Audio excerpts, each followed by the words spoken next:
O Fernando me convidou, já está insistindo há algum tempo para que eu estivesse presente, me convidou para eu fazer com vocês uma formação a respeito da igreja.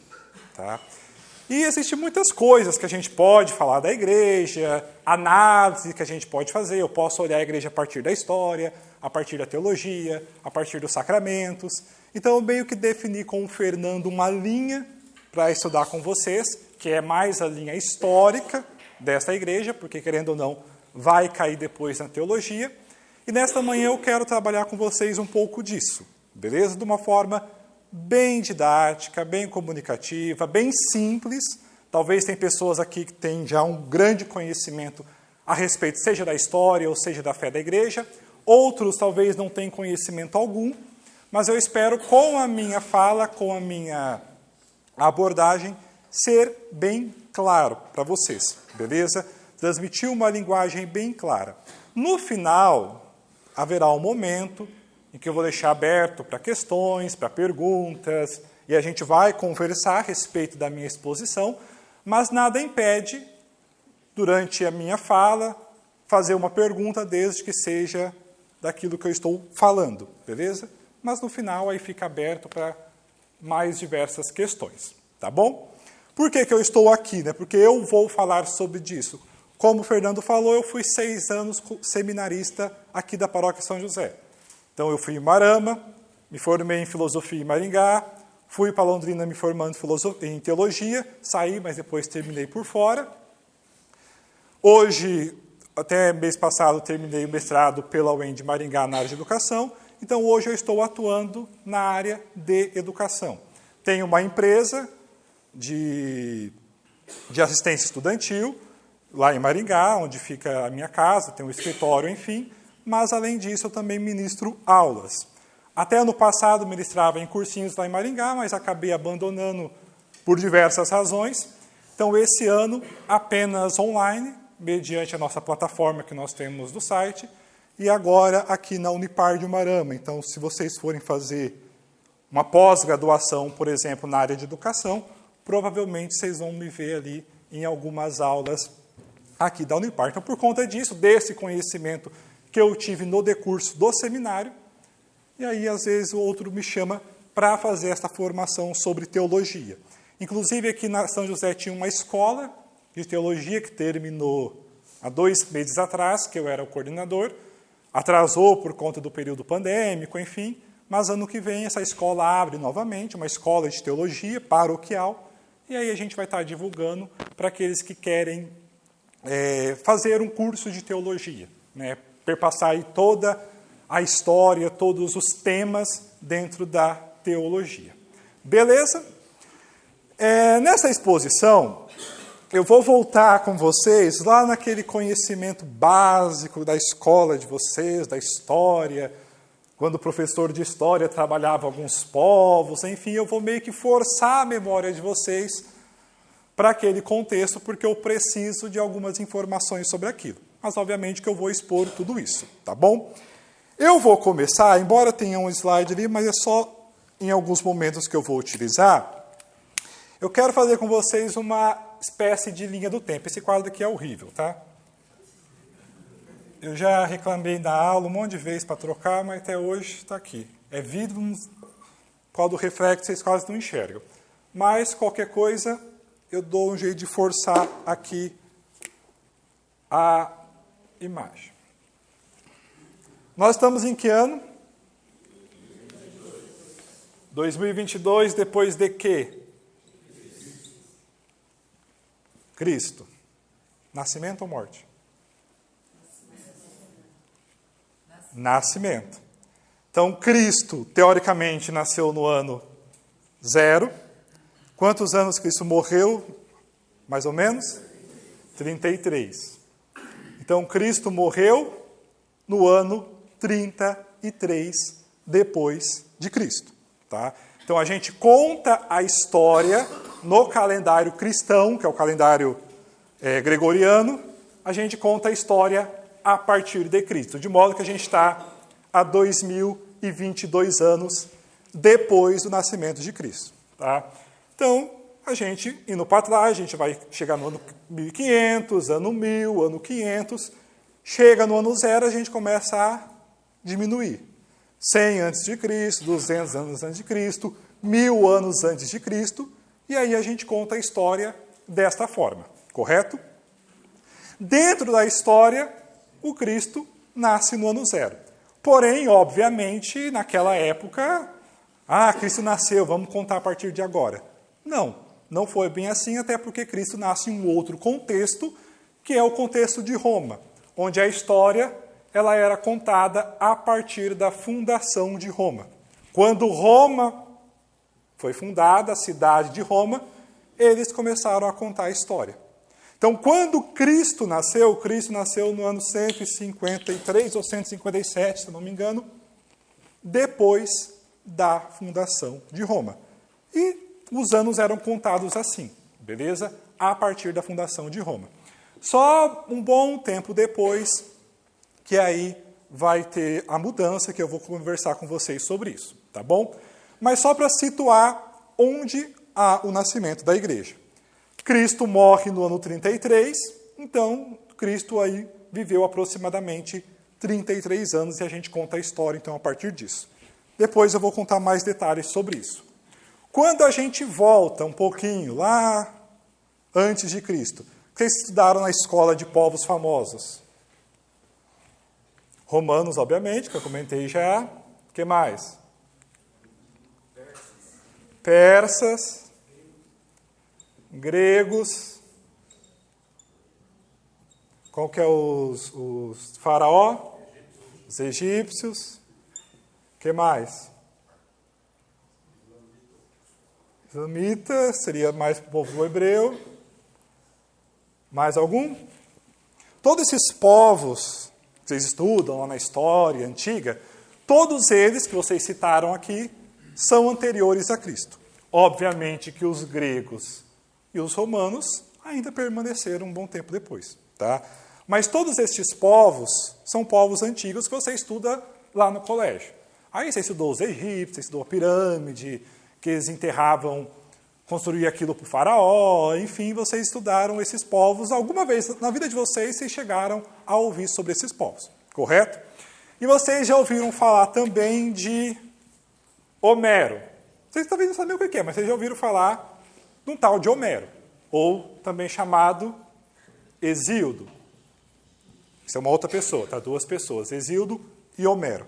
Vocês já devem ter ouvido falar sobre esses dois caras. Pelo menos se ouviu o nome de Homero, ou os poemas homéricos, vocês já ouviram falar. Esse Homero e esse Hesíodo viveram lá 800 antes de Cristo. Então nós estamos falando aí de 2.800 anos atrás. Muito tempo, muito tempo. E esses dois caras, tanto Homero quanto Hesíodo, eles eram poetas. Ou seja, eles escreviam poemas, histórias, contos, que a gente chama de mito. O que é um mito?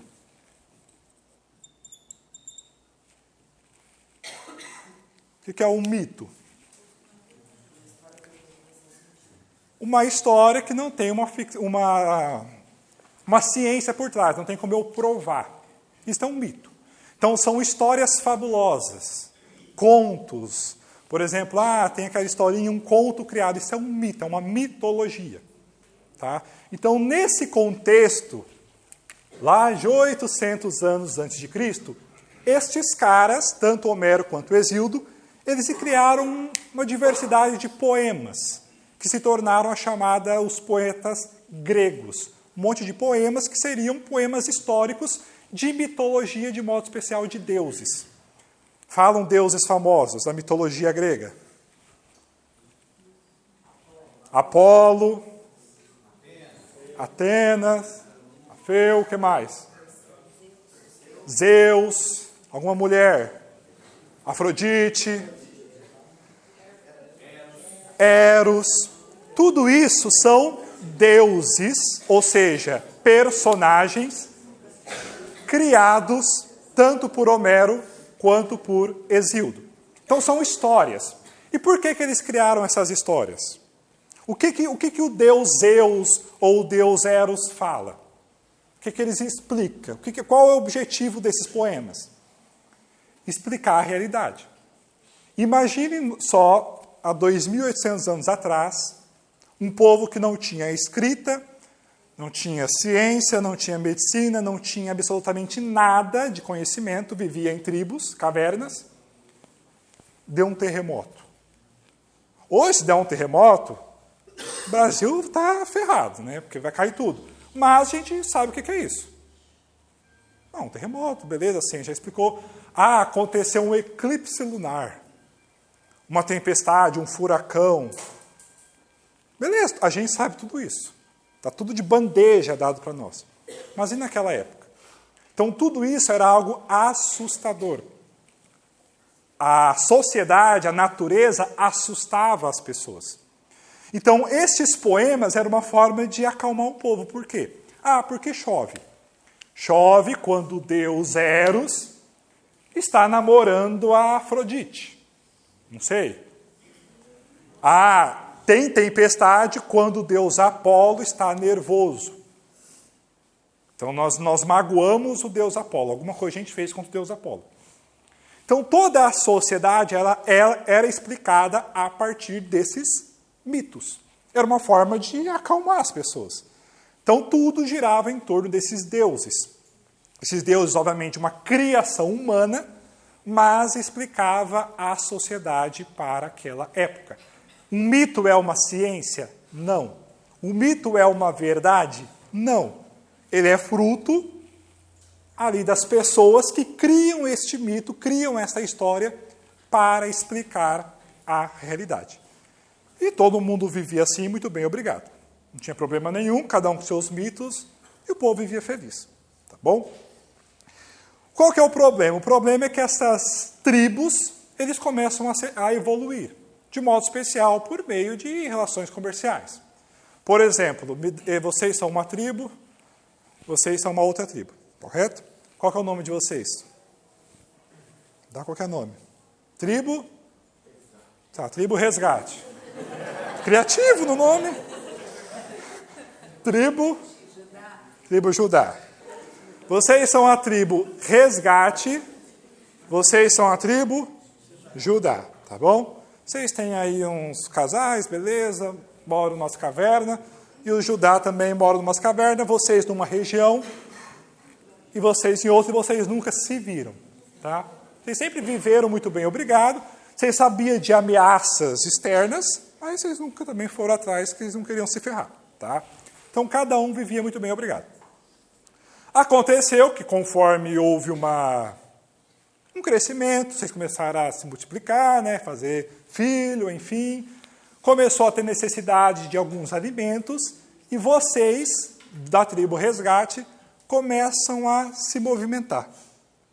Ir para outros lugares, atrás de alimento, enfim. E vocês têm uma crença que chove porque o deus Apolo está nervoso. Tá.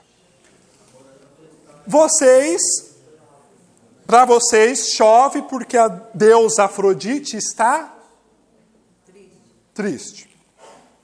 Então, deus Apolo está nervoso e a deusa Afrodite está triste. Uma crença, outra crença. Vocês, então, começaram a ter relações comerciais. Vocês começaram a querer ir para fora, buscar alguns alimentos, e aí vocês se encontram a tribo Judá. E aí vocês, a gente tem aqui 10 galinhas, vocês têm o que?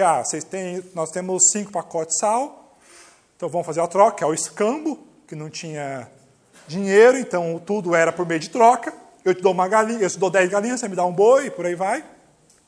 Então vocês estão oferecendo para eles galinha porque vocês precisam de sal. Vocês não têm sal. E aí eles têm sal, então a gente vai fazer essa relação comercial. Até aí tudo tranquilo. Mas aí na hora que vocês estavam fazendo a troca, começou a chover. Vocês, meu Deus, o deus Apolo está nervoso. Será que não é para eu ter contato com eles? Ao passo que vocês, por que a deusa Afrodite está triste? Mas aí vocês, mas como assim? Obviamente que todo esse processo, até a linguagem não era a mesma, então tudo isso foi aos poucos. Mas o que vocês perceberam? no contato com um outro povo, que aquilo que vocês tinham enquanto uma verdade, na verdade não passava de uma criação humana. O mito de vocês, na medida em que vocês tiveram contato com outros povos, vocês descobriram que tudo aquilo não passava de uma fantasia. Obviamente, gente, que isso é um processo, tá? Estou dizendo, vocês descobriram isso. Não, mas isso foi aos poucos. Mas vocês constataram que aquilo não tinha sentido, que não passava de uma criação humana porque o outro povo falava outra coisa. Aquela outra tribo falava uma outra coisa. Então isso quer dizer, mas o que explica essa chuva? Sendo que para um é uma coisa, para um é outra. E aproximadamente, no ano 500 em diante, exatamente a partir dessa insatisfação com o mito, nós temos a origem da filosofia. Por que nós temos a origem da filosofia? O que é a filosofia?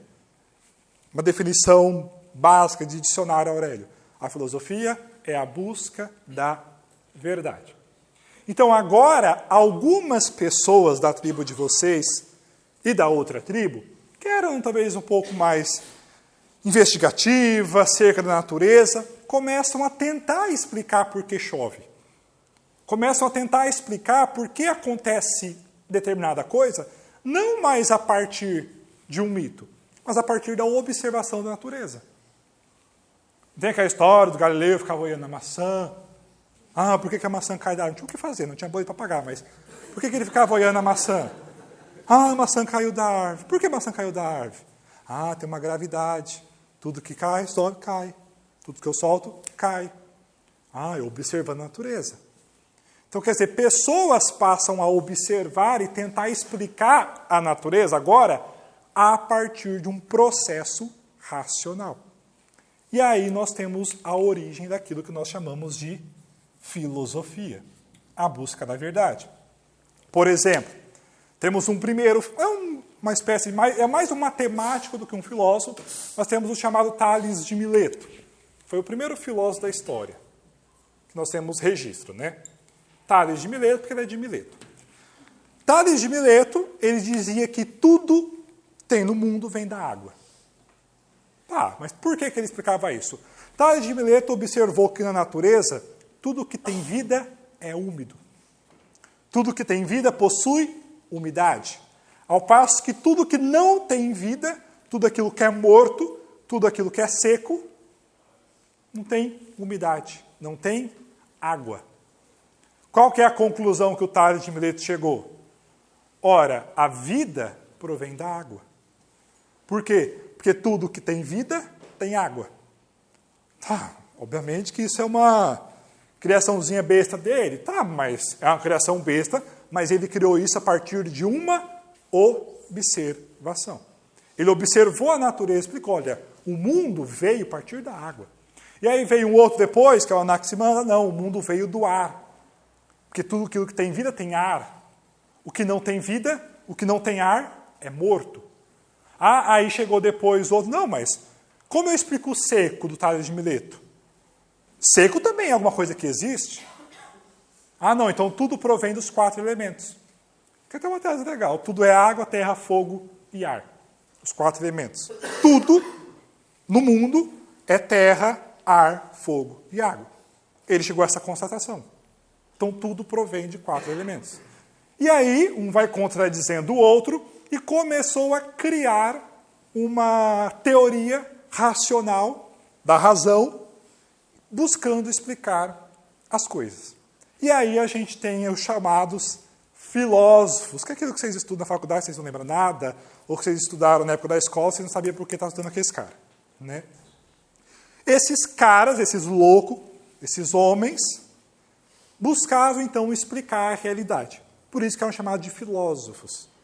Buscavam a busca da verdade e, obviamente, que eles foram evoluindo ao longo da história. Esses caras, igual eu falei, Tales de Mileto, a gente tem poucos registros. Se você pegar, são fragmentos que a gente tem de escrito desses caras. Mas, aos poucos, eles começam a evoluir. Ora, temos 5, daqui a pouco tem 10 pesquisando, daqui a pouco tem 20, daqui a pouco tem 30, daqui a pouco esses 30 começam a discutir, Aí surge um cara, que vocês já ouviram falar também na história, mas vocês também provavelmente não conhecem, o chamado Sócrates. Quem foi o Sócrates? Foi o primeiro filósofo que não mais tentou explicar a natureza, mas aí observou o homem. É o primeiro que a gente chama. Por exemplo, o Sócrates, o princípio da sua filosofia é: o que é o homem? Ele busca o que é o homem, qual que é a essência do homem, o que define o homem como aquilo que ele é. Sócrates responde: a sua alma. A questão é que alma para os gregos não é aquilo que para nós católicos é. Alma para os gregos é a psique, a razão. Então, o que é o homem? O homem é a sua razão. Qual que é a essência do homem? A razão. O que define o homem? A razão. O que diferencia você de um cavalo? A razão. Porque o resto você faz igual a ele. A diferença é que anda de quatro patas, mas o resto você faz igual. Ficar igual, come igual. O que diferencia você de um cavalo? A sua razão. Se você não tivesse razão, você seria um animal qualquer. Opa, Sócrates percebe isso. Então, o Sócrates define a essência do homem é a razão. Ora, se a essência do homem é a razão, como eu aperfeiçoo, então, essa razão? Buscando conhecimento. Ora, aí Sócrates começa... Nós não temos registro dele escrito, mas a partir de outro filósofo que falou sobre ele. Mas como a gente aperfeiçoa a razão? Buscando conhecimento, buscando a verdade, enfim, começa a evoluir a coisa. Aí depois vem um outro, que vocês também já ouviram falar, que foi discípulo, Platão. Já ouviram falar? Esse nome vocês já ouviram. Platão. Também começou a buscar a explicação desse homem. Mas agora o Platão já é um pouco mais evoluído. Platão ele já coloca uma realidade superior, uma realidade sobrenatural. Platão já postula agora uma ética, um viver em comunidade. Ele já começa a conceber um Estado político. Se a gente hoje tem uma política, um Estado, um governante, um direito, isso não surgiu do nada, isso foi construído. Então, este Sócrates, esse Platão, também, Platão já tem vários escritos, começa a falar sobre diversos temas, ética, beleza, política, qual que é a melhor forma de governo, e começa a evoluir. Aí vai vir depois um Aristóteles, já deve ter ouvido falar também. Já Aristóteles é mais evoluído ainda. Já coloca, inclusive, a base do cristianismo. Quer dizer, foi construído todo um arcabouço teórico antes de Cristo. Toda a filosofia, boa parte dela, é anterior a Cristo. Que foi exatamente por meio desses filósofos, que são os filósofos gregos. Então, a ciência surgiu na Grécia. A medicina surgiu na Grécia, a filosofia surgiu na Grécia. Por isso que nós falamos que a Grécia é o berço da civilização ocidental. Porque a forma de pensar, de escrever, de conceber a realidade foram os gregos. Tudo que nós temos hoje de política, de doutrina, os gregos fizeram a base de tudo. E aí então surge uma forma de você conceber. A partir disso começa a surgir os discípulos, que são os escravos, que começam a ensinar os outros, e aí começa também um processo de educação. Agora, também já tem filósofos que falam sobre a educação, falam sobre como deve ser a formação desse homem. Tudo que nós temos, então, foi criado pelos filósofos. Por isso que vocês estudam filosofia nas escolas. A questão é que o professor de filosofia de vocês... Enfim, a Deus dará, fala um cara lá, mas talvez não contextualiza por que você está estudando aquele cara. Você está estudando o Aristóteles porque o Aristóteles colocou o princípio daquilo que nós temos hoje como política. A democracia, ele escreveu sobre a democracia. Ele colocou como deveria ser um democrata. Está lá com Aristóteles esse escrito. A alma que nós concebemos foi criada pelos gregos. O que é esse conceito de alma? Está lá nos gregos. Então, a base da construção nossa provém desses caras. Beleza? Então, por isso que vocês estudam isto na escola. Mas daquela forma que vocês sabem muito bem. Tudo isso, então, nesses povos, houve esse desenvolvimento de modo especial entre os gregos. Depois, vocês já ouviram falar do chamado Alexandre o Grande, ou Alexandre Magno, que foi um cara, um imperador da Mesopotâmia, que levou a filosofia grega para outros povos. Na verdade, ele conquistou os gregos, ele conquista os gregos, e depois começa a conquistar outros povos, e nessa conquista ele leva a filosofia para o mundo. Quando eu falo mundo aqui, eu falo Europa. América, esquece América, isso não existe na história. Tá? Ah, não, existe, mas não na nossa história. Por quê? Porque a América foi descoberta em 1500. Então, tudo aquilo que nós sabemos da história não é da América, é da Europa. Por isso que vocês estudam só Europa, tá bom? Então, por causa disso, nós falamos de mundo conhecido apenas nesse contexto europeu. Beleza. Temos esses povos. Quando Cristo nasce, no ano 0, ele nasce em que cidade? Que cidade? Belém. Belém pertence a que país? Que nação?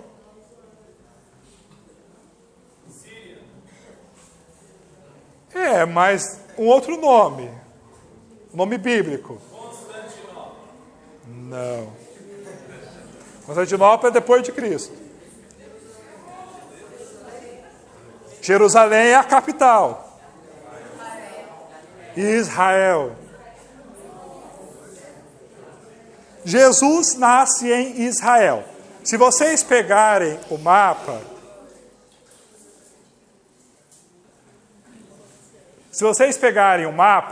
isso aqui é Europa, tá?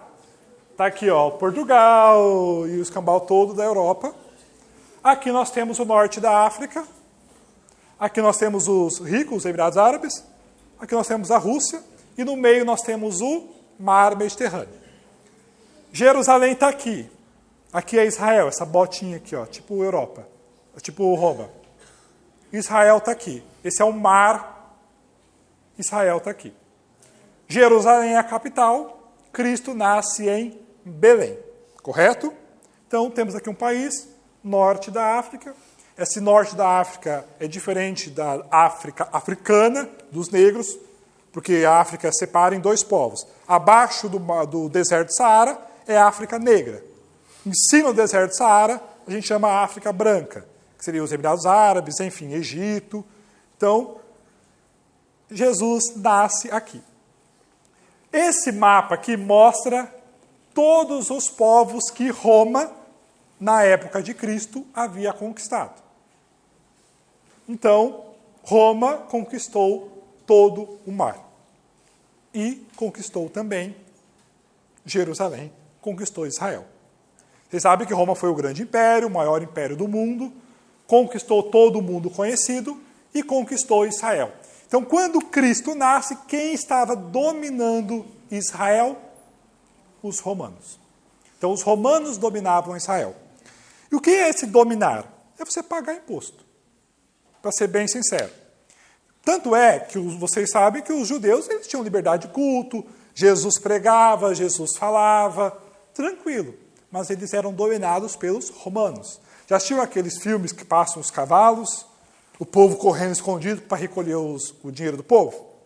Então o imperador mandava os seus guardas nos povos para recolher o dinheiro do povo, para recolher os impostos. Então você está dominado pelos romanos, então o povo judeu era obrigado a pagar imposto para os romanos. Então, na época em que Cristo nasce, quem estava dominando este contexto era os romanos. Tinha os gregos? Tinha, mas também estavam dominados pelos romanos. Todos os povos estavam dominados pelos romanos. É o maior império do mundo, beleza? Então, quando Cristo nasce, o Império Romano estava. Se vocês pegarem a Bíblia, não precisa pegar quem trouxe, apenas a título de curiosidade, quando vocês pegam lá o evangelho tanto de Mateus como de Lucas, que são os evangelhos que falam da infância de Jesus, vocês vão ouvir no tempo de César Augusto. Tempo de César Augusto. Quem que era César Augusto? O imperador romano. César Augusto era o imperador romano. Agora eu tenho slide, espera aí.